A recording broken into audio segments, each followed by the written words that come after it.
విజయ్ మీద మిథున ఇంకా కోపంగానే ఉంది. ఎవరెన్ని చెప్పినా ఆమె మనసు మారేలా కనిపించటం లేదు. కాని విజయ్ కళ్లల్లో మాత్రం మిథున మీద ఆకాశమంత ప్రేమ కనిపిస్తోంది. పాములా బుసలు కొడుతున్న మిథునని చూస్తూ, అరే మిథున, కొంచెం కూల్ అవ్వు. చూపులతోనే నీ మొగుడిని చంపేసేలా ఉన్నావు. విజయ్ ఇలాంటి వ్యక్తి నాకు భర్తగా దొరుకుంటేనా నెత్తిన పెట్టుకుని చూసుకునేదాన్ని. ఆ దేవుడు నీకు ఆ ఛాన్స్ ఇచ్చినప్పుడు దాన్ని ప్రాపర్గా యూజ్ చేసుకో మిథున. ఇది విజయ్ కారే కదా, వచ్చి కూర్చో అని విసుక్కుంటూ విజయ్ మీద ఉన్న ఫీలింగ్ని కూడా బయటపెట్టేసింది జాన్వి. అగ్గిలో ఆజ్యం పోసినట్టున్నాయి జాన్వి మాటలు. క్షణక్షణానికి మిథున కోపం పెరుగుతుందే తప్ప తగ్గడం లేదు. ఫ్రెండ్స్ ముందు తన కోపాన్ని ఎలా చూపించాలో తెలియక తనని తాను కంట్రోల్ చేసుకోవడానికి ప్రయత్నిస్తూ కారులో కూర్చోబోయింది మిథున. వెంటనే ఆమె చెయ్యి పట్టుకుని ఆపేశాడు విజయ్. అతడి చేతుల్లో నుండి విడిపించుకోవడానికి మిథున ట్రై చేసింది గాని విజయ్ వదల్లేదు. తన భార్యని చిన్న పిల్లలా ట్రీట్ చేస్తూ, గాయ్స్, నేను మిథున గారిని వేరే కారులో తీసుకొస్తాను, ముందు మీరు వెళ్ళండి. నేను ఆల్రెడీ ఆ హోటల్ స్టాఫ్తో మాట్లాడాను. వాళ్ళు మిమ్మల్ని రిసీవ్ చేసుకోవడానికి ఎంట్రన్స్ గేట్ దగ్గర వెయిట్ చేస్తున్నారు అని చెప్పాడు. అతడి యాటిట్యూడ్కి మిథున మీద విజయ్ చూపిస్తున్న ప్రేమకి ఆమె ఫ్రెండ్స్లో ఉన్న గర్ల్స్ ఫిదా అయిపోయారు. మిథున, మీ ఆయన్ని జాగ్రత్తగా చూసుకో. ఒంటరిగా దొరికాడని కొరుకు తినేకు. అసలే పిల్లోడు, చాలా తెల్లగా ఉన్నాడు, కందిపోగలడు అని కొంతమంది ఆట పట్టించి హోటల్ హెవెన్కి బయలుదేరారు. వాళ్లతో రూపేష్ వెళ్లలేదు. విజయ్తో అంత గొడవ జరిగిన తర్వాత వాళ్లతో వెళ్లడం అనవసరం అనుకున్నాడు. అక్కడ్నుంచి వెళ్ళిపోతూ, రేయ్ విజయ్, నువ్వు చేసిన ఈ అవమానానికి నేను ఖచ్చితంగా ప్రతీకారం తీర్చుకుంటాన్రా. నా దెబ్బ ఎలా ఉంటుందో త్వరలోనే నీకు తెలుస్తుంది అని మనసులో తనకి తనే శపథం చేసుకున్నాడు రూపేష్. ఇలాంటి మూర్ఖుల గురించి ఆలోచించి విజయ్ తన టైం వేస్ట్ చేసుకోడు. ఎవరికి ఎలా బుద్ధి చెప్పాలో విజయ్కి తెలిసినంత బాగా ఈ లోకంలో ఎవ్వరికీ తెలీదు. పాపం, ఈ విషయం తెలియక విజయ్ మీద ప్రతీకారం తీర్చుకోవాలని చూస్తున్నాడు రూపేష్. అందరూ వెళ్లిపోయిన తర్వాత విజయ్ చేతుల్లో నుండి తన చేతిని విడిపించుకుని, నీతో మాట్లాడడం నాకిష్టం లేదని చెప్తున్నాను కదా విజయ్, మరెందుకు నా వెనకాల పడుతున్నావు? ప్లీజ్ నాకు కోపం తెప్పించకుండా ఇక్కడి నుంచి వెళ్ళిపో. నేను క్యాబ్ బుక్ చేసుకుని హోటల్కి వెళ్ళిపోతాను అని వీలైనంత సౌమ్యంగా చెప్పడానికి ప్రయత్నించింది మిథున. విజయ్ సమాధానం చెప్పేలోపే తన హ్యాండ్ బ్యాగ్లో నుండి మొబైల్ బయటకు తీసి క్యాబ్ బుక్ చేసుకోబోయింది మిథున. మళ్ళీ ఆమె చెయ్యి పట్టుకుని ఆపుతూ, ఒక స్టోన్ గురించి ఇంతలా గొడవపడ్డం ఏమైనా బావుందా మిథున గారు? ఇది జాతకాలు చెప్పడానికి యూజ్ చేసే స్టోన్ కాదు, ఒక షోపీస్ అంతే.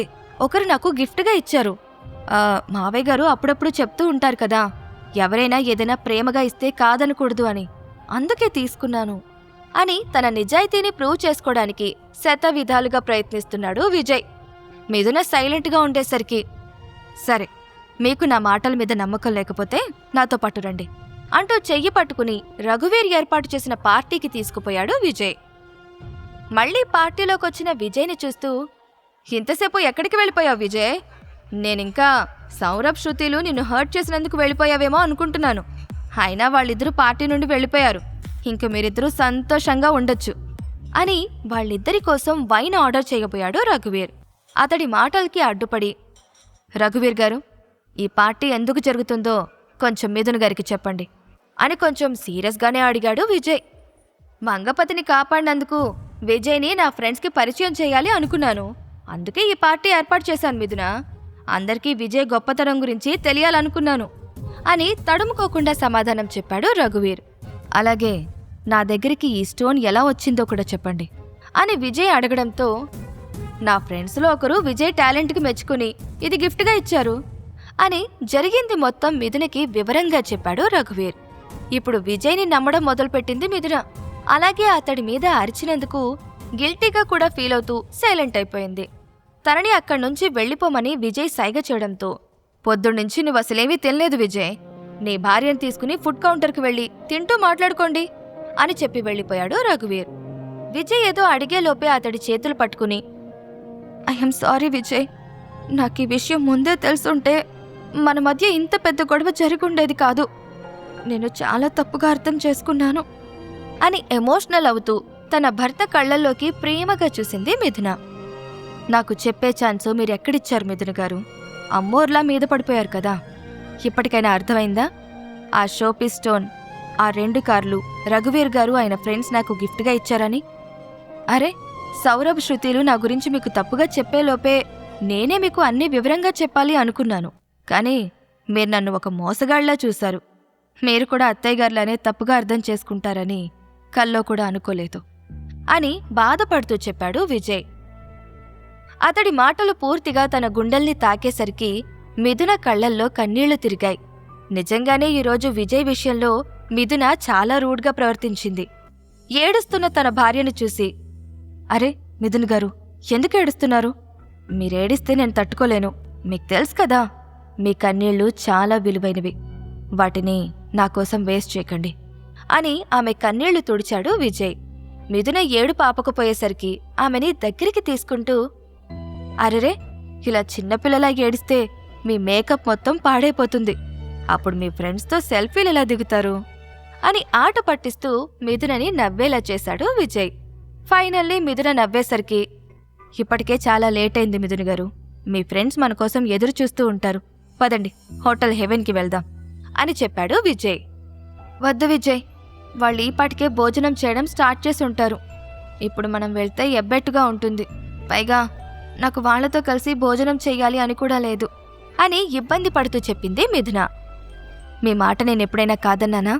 వాళ్లతో లంచ్ చేయడం ఇష్టం లేకపోతే నాతో కలిసి లంచ్ చేయండి అని ఎదురుగా ఉన్న ఫుడ్ కౌంటర్ వైపు చూపించి, wow, chicken biryani, mutton biryani, మీకిష్టమైన ఎగ్ బిర్యానీ కూడా ఉంది మిథున్ గారు. ఈరోజు మీరొక పట్టు పట్టాల్సిందే అని మిథునకి ఆకలి పెంచి ఆమెని ఫుడ్ కౌంటర్ దగ్గరికి తీసుకుపోయాడు విజయ్. రఘువీర్ చెప్పినట్టు నిజంగానే వాళ్ళిద్దరూ కబుర్లు చెప్పుకుంటూ సంతోషంగా భోజనం చేశారు. లాస్ట్లో డెజర్ట్ కౌంటర్ వైపు వెళ్తూ ఉండగా విజయ్కి ఎదురుగా వచ్చి, హాయ్ మిస్టర్ విజయ్, మిమ్మల్ని ఇందాక పర్సనల్గా కలవడం కుదరలేదు. నేను కూడా రఘువీర్ ఫ్రెండ్స్లో ఒకరిని. మీకెప్పుడైనా ఏదైనా అవసరమైతే నన్ను కాంటాక్ట్ చేయండి అని తన విజిటింగ్ కార్డు ఇచ్చాడు ఒక బిజినెస్ మ్యాన్. విజిటింగ్ కార్డు మీద ఉన్న నేమ్ చూసి, సార్, మీకు అభ్యంతరం లేకపోతే నేనొక విషయం గురించి మీతో మాట్లాడొచ్చా అని అడిగాడు విజయ్. తప్పకుండా విజయ్, ఏమైనా హెల్ప్ కావాలా అని అత్యుత్సాహంగా అడిగాడు బిజినెస్ మ్యాన్. అతడికి మిథునని చూపిస్తూ, తను నా భార్య మిథున. వజ్రపాటి కన్స్ట్రక్షన్స్లో చాలా సంవత్సరాలుగా పనిచేసింది. ఇప్పుడు సొంతంగా ఒక స్టూడియో ఓపెన్ చేయాలి అనుకుంటుంది. దానికి మీరేమైనా సహాయం చేయగలరా అని తడుముకోకుండా అడిగేశాడు విజయ్. హో, ఎందుకు చెయ్యను విజయ్? ఇంకా చెప్పాలంటే అది నా అదృష్టంగా ఫీల్ అవుతాను. నేను మిథున గురించి కూడా చాలా విన్నాను. తను డిజైన్స్ గీయడంలో నెంబర్ 1 అంట కదా అని అత్యుత్సాహం చూపించాడు బిజినెస్ మ్యాన్. అతని మాటలకి సంతోషించి విజయ్ థ్యాంక్ యూ చెప్పాడు. ఈ అవకాశాన్ని నాకు ఇచ్చినందుకు నేనే నీకు థ్యాంక్స్ చెప్పాలి విజయ్. ఇప్పుడే నా పిఏకి మెసేజ్ చేసి పనులు మొదలు పెట్టమని చెప్తాను. ఇంకా మీ స్టూడియో గురించి మీరు కంగారు పడాల్సిన అవసరం లేదు అని మిథునకి గుడ్ లక్ చెప్పి వెళ్ళిపోయాడు బిజినెస్ మ్యాన్. మిథున ఆశ్చర్యంతో నోరు తెరిచి చూస్తూ ఉండిపోయింది. ఆమె ముఖం మీద చిటికెలు వేస్తూ, హలో మిథున్ గారు, ఏమైంది అని అడిగాడు విజయ్. ఇది కలో లేక నిజమో తెలియడం లేదు విజయ్. అంత పెద్ద బిజినెస్ మ్యాన్ నా కంపెనీలో ఇన్వెస్ట్ చేయడానికి ఒప్పుకున్నాడంటే నేనింకా నమ్మలేకపోతున్నాను. నువ్వు చేసిన హెల్ప్కి థ్యాంక్ యూ అనేది చాలా చిన్న పదం విజయ్ అని ఎక్సైట్ అవుతూ చెప్పింది మిథున. థ్యాంక్ యూలు అవసరం లేదు గాని ఈ శుభ సందర్భంలో మనిద్దరం నోరు తీపి చేసుకుందాం రండి అని డెజర్ట్ కౌంటర్ దగ్గరికి తీసుకువెళ్లి ఆమెకి ఇష్టమైన చాక్లెట్ ఐస్ క్రీమ్ తినిపించాడు విజయ్. మిథున కూడా తన భర్తకి తినిపించే ఆ హ్యాపీ మూమెంట్స్ని మెమరబుల్గా మార్చుకుంది. విత్ ఇన్ ఫ్యూ డేస్లో బిజినెస్ మ్యాన్ మాటిచ్చినట్టుగానే అన్ని ఫార్మాలిటీలు పూర్తి చేసి మిథున స్టూడియో ఓపెన్ చేసి అందులో ఇన్వెస్ట్ కూడా చేశాడు. కొన్ని వారాల్లో మిథున స్టూడియో మార్కెట్లో మంచి పేరు సంపాదించింది. స్టూడియో హ్యాండిల్ చేయడానికి విజయ్ హెల్ప్తో 2 అసిస్టెంట్లను కూడా పెట్టుకుంది మిథున. వాళ్ళిద్దరూ మంచి యూనివర్సిటీ నుండి వచ్చిన స్కాలర్స్ కాబట్టి చాలా డెడికేటెడ్గా వర్క్ చేసి ప్రాజెక్టులు ఎక్కువ వచ్చేలా చేశారు. క్రమంగా పని పెరిగింది. చాలా కాంట్రాక్టుల మీద సైన్ కూడా చేసింది మిథున. ఇంకో 2 అసిస్టెంట్లుంటే పని త్వరగా అవుతుంది అనుకుని వీఆర్ హైరింగ్ అని సోషల్ మీడియాలో పోస్ట్ కూడా పెట్టింది. మిథునతో కలిసి వర్క్ చేయడానికి చాలా మంది ఇంట్రెస్ట్ చూపించారు. తమ రెజ్యూమ్స్ కూడా పంపించారు. ఆ రెజ్యూమ్స్ని మిథున చెక్ చేస్తూ ఉండగా ఏడుస్తూ ఆమె దగ్గరకొచ్చింది జాన్వి. చింపురు జుట్టుతో ముఖం మీద ఒంటి మీద గాయాలతో ఉన్న జాన్విని చూసి, జాన్వి, ఏమైంది నీకు నిన్నిలా ఎవరు కొట్టారు అని మిథున కంటే ముందే అడిగాడు విజయ్. నేను మా కంపెనీ సీక్రెట్స్ లీక్ చేస్తున్నానని నా మీద నిందలు వేసి సెక్యూరిటీ గార్డ్స్తో కొట్టించి నన్ను కంపెనీ నుండి బయటికి గంటేశాడు విజయ్ మా హెచ్ఆర్. కనీసం ఆడపిల్ల అని కూడా జాలి చూపించలేదు అని ఏడుస్తూ చెప్పింది జాన్వి. ఆమె మాటలకి విజయ్ స్ట్రేంజ్గా ఫీల్ అయ్యాడు. వెంటనే మిథున చేతులు పట్టుకుని, నాకిప్పుడు డబ్బులు చాలా అవసరం మిథున, ప్లీజ్ నాకేదో ఒక ఉద్యోగం ఇవ్వు అని రిక్వెస్ట్ చేసింది జాన్వి. విజయ్ మీద జాన్వికి క్రష్ ఉందని మిథునకి తెలుసు. అందుకే ఆమెకిక్కడ జాబ్ ఇవ్వాలి అనుకోవడం లేదు. తన భార్య జలసీని అర్థం చేసుకున్న విజయ్ ముందుకొచ్చి, జాన్వి, నువ్వొక సాఫ్ట్వేర్ డెవలపర్వి. మాకు నీలాంటి డెవలపర్స్తో పెద్ద పనుండదు. బట్ మాకొచ్చిన రెజ్యూమ్స్ అన్నీ చెక్ చేస్తాను. అందులో బెటర్గా ఎవరూ కనిపించకపోతే నిన్నే అపాయింట్ చేసుకుంటాను. లేదంటే నీకు ఇంకెక్కడైనా మంచి జాబ్ వచ్చేలా చేస్తాను అని కర్ర విరక్కుండా పాము చావకుండా చెప్పాడు విజయ్. జాన్వి రెజ్యూములు చూసింది. పేజీలు తిరిగేస్తున్న కొద్దీ ఆమె షాక్ అయ్యింది.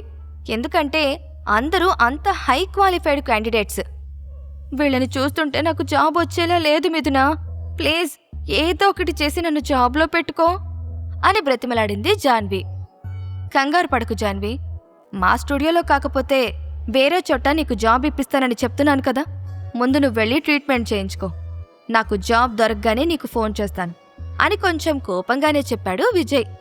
ముఖం మీదే వెళ్ళిపోమని చెప్పిన తర్వాత అక్కడుండడం ఇష్టం లేక వెళ్ళిపోయింది జాన్వి. ఇప్పుడు కొంచెం రిలాక్స్డ్గా ఫీల్ అవుతూ, నిజంగానే తనకి జాబ్ ఇప్పిస్తావా లేదంటే తనని మభ్యపెట్టడానికి అలా చెప్పావా అని అడిగింది మిథున. అబద్ధం చెప్పే అలవాటు నాకు లేదు మిథున గారు అని విజయ్ అనడంతో సరే అని రెజ్యూమ్స్ చెక్ చేయడం కంటిన్యూ చేసింది మిథున. చాలా ప్రొఫైల్స్ చెక్ చేసి, విజయ్, ఈ క్యాండిడేట్స్ ఓవర్ క్వాలిఫైడ్. వాళ్ళ క్వాలిఫికేషన్కి తగ్గట్టు మనం శాలరీ ఇవ్వలేం. అందుకే గ్రాడ్యుయేషన్ చేసిన వాళ్ళని తీసుకుందాం, ఏమంటావ్ అని అడిగింది మిథున. మీకెప్పుడైనా నేను నో చెప్పానా అని విజయ్ అనడంతో మిథున నవ్వింది. చూస్తూ ఉండగానే రోజులు గడిచిపోయాయి. వాళ్ళ టీం కూడా పెరిగిపోయింది. వజ్రపాటి గ్రూప్ ఆఫ్ కన్స్ట్రక్షన్స్ కూడా మిథునకి ప్రమోషన్ ఇవ్వడం వల్ల అటు నానమ్మ కంపెనీని ఇటు తన కంపెనీని ఈక్వల్గా బ్యాలెన్స్ చేస్తోంది మిథున. విజయ్ కూడా పని గురించి ఎక్కువ టెన్షన్ పడేవాడు కాదు. ఎందుకంటే వాళ్ల టీం మెంబర్స్ దగ్గరుండి ప్రతి పనిని చూసుకునేవాళ్లు. ఒకరోజు విజయ్ ఇంట్లో వంట చేస్తూ ఉండగా మిథున దగ్గర నుండి కాల్ వచ్చింది. కాల్ లిఫ్ట్ చేయగానే, హలో విజయ్, నాన్న మార్కెట్కి వెళ్లారు. అక్కడేదో స్ట్రైక్ జరగడం వల్ల ట్రాన్స్పోర్ట్ ఆపేశారంట. కొంచెం నువ్వు వెళ్ళి డాడీని పికప్ చేసుకోగలవా అని అడిగింది మిథున. ఓకే మిథున గారు, నేను వెళ్తాను, మీరు కంగారు పడకండి అని తన కార్ తీసుకుని మార్కెట్కి బయలుదేరాడు. సరిగ్గా అప్పుడే అతడికి అన్నోన్ నెంబర్ నుండి కాల్ వచ్చింది. హలో, ఎవరు అని కాల్ లిఫ్ట్ చేసి విజయ్ అడగడంతో, హలో విజయ్, నేను రియాని మాట్లాడుతున్నాను. ఒక్కసారి హాఫ్ మూన్ రెస్టారెంట్కి రాగలవా ప్లీజ్, ఇప్పుడు నేను చాలా ప్రాబ్లమ్స్లో ఉన్నాను అని ఏడుపు గొంతుతో చెప్పింది. సారీ రియా, ఇప్పుడు నేను మావయ్య గారిని మార్కెట్ నుంచి పికప్ చేయడానికి వెళ్తున్నాను. ఏమైందో ఫోన్లో చెప్పు అని అడిగాడు విజయ్. ఫోన్లో చెప్పేది కాదు విజయ్, అర్జెంటుగా ఇక్కడికి రా ప్లీజ్ అని రిక్వెస్ట్ చేసింది రియా. ఆమె వాయిస్లో భయం వినిపించేసరికి నిజంగానే రియా ఏదో ప్రమాదంలో ఉంది అని విజయ్ అర్థం చేసుకుని హాఫ్ మూన్ రెస్టారెంట్కి వెళ్ళాడు. అక్కడికి వెళ్ళగానే రియా కంఫర్టబుల్గా కూర్చుని జ్యూస్ తాగుతూ కనిపించింది. అతన్ని చూడగానే కుర్చీలో నుండి లేచి, విజయ్ వచ్చేసావా అని సంతోషంగా అడిగింది. వచ్చాను గాని అసలేం జరిగిందో చెప్పు, నన్ను ఇక్కడికి రమ్మని ఎందుకు పిలిచావు అని చాలా కోపంగా అడిగాడు విజయ్. అబ్బా ఎందుకంత కోపం అంటూ విజయ్ కళ్లల్లోకి ప్రేమగా చూసి, మేమీ సిటీలో ఒక కొత్త బ్రాంచ్ ఓపెన్ చేస్తున్నాం. ఆ కంపెనీకి నిన్ను జనరల్ మేనేజర్ని చెయ్యాలి అనుకుంటున్నాను. నువ్వేమంటావ్ అని అడిగింది రియా. వాట్ ద హెల్, ఈ విషయం చెప్పడానికి నన్ను ఇంత హడావిడిగా రప్పించావా? నేను మా మావయ్య గారిని పికప్ చేయడానికి వెళ్తున్నానని చెప్పాను కదా అని కోపంగా అరిచి, నాకు నీ జాబ్ అవసరం లేదు రియా. మళ్ళీ నువ్వు నాకు ఫోన్ చేశావనుకో మామూలుగా ఉండదు చెప్తున్నాను అని విజయ్ వార్నింగ్ ఇస్తూ ఉండగా అతడికి మిథున దగ్గర నుండి కాల్ వచ్చింది. విజయ్ కాల్ లిఫ్ట్ చేయగానే, హలో విజయ్, ఎక్కడున్నావు? నాన్నని హాస్పిటల్లో పెట్టారు, ఆయనకి చాలా సీరియస్గా ఉంది అని మిథున చెప్పగానే విజయ్ ఒక్కసారిగా షాక్ అయ్యాడు. విజయ్ రియాని కలవడానికి వెళ్లిన విషయం మిథునకి తెలిస్తే ఎలా రియాక్ట్ అవుతుంది? సడన్ గా అనిల్కేమైంది? ఈ ప్రశ్నలకు సమాధానాలు తెలుసుకోవాలంటే నెక్స్ట్ ఎపిసోడ్ వినాల్సిందే. క్రింద ఇచ్చిన లింక్ ని క్లిక్ చేసి పాకెట్ ఎఫ్ఎం యాప్ ని ఇన్స్టాల్ చేసుకోండి. Stay tune to pocket FM.